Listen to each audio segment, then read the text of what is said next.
So in this video, I'm going to demonstrate cephalic venipuncture. So I have my restrainer. It is my responsibility to go ahead and grab the foot so that they can hold off for me. It's kind of hard sometimes, especially when the animal's struggling to do everything at once. So I do want to have a good hold of this.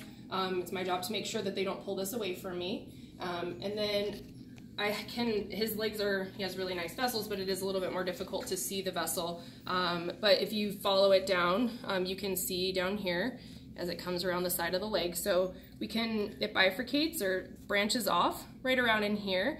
And we generally want to try to stay as low as we can on the leg when we're doing venipuncture because we can go above it if we need to. But we don't want to go, especially as a newbie, just barely drawing blood, try to steer clear of this where it bifurcates, and anything lower than that. That's definitely more difficult to hit, and you can actually end up in valves and it becomes much more difficult. So try to stay right above that bifurcation. So again, we're going to go ahead and put some alcohol on our site. There are some tricks that you can do. So say he had really floppy skin, or my vessel is moves a lot. I can actually take the skin, and as I'm holding his leg, just kind of pull it down a little bit, and that just tightens the skin over the vessel and makes it so that it's much more flat. I do want to make sure I know where my vessel is first before I do that, because otherwise it'll make it very difficult to feel. So I want to feel it, know where my vessel's at, and then go ahead and tighten down.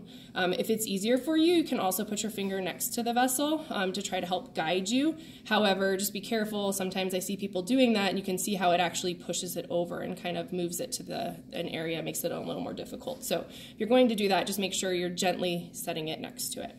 So then I'm going to go ahead and get my needle ready. My syringe, I have already gotten all the air out and made sure everything is ready to go with my needle. So I just double check again, bevel up, and then feel for the vessel. So once I have an idea where it's at, again, pretty shallow angle, and I'm gonna go in. So I didn't hit it, so now I can redirect a little bit.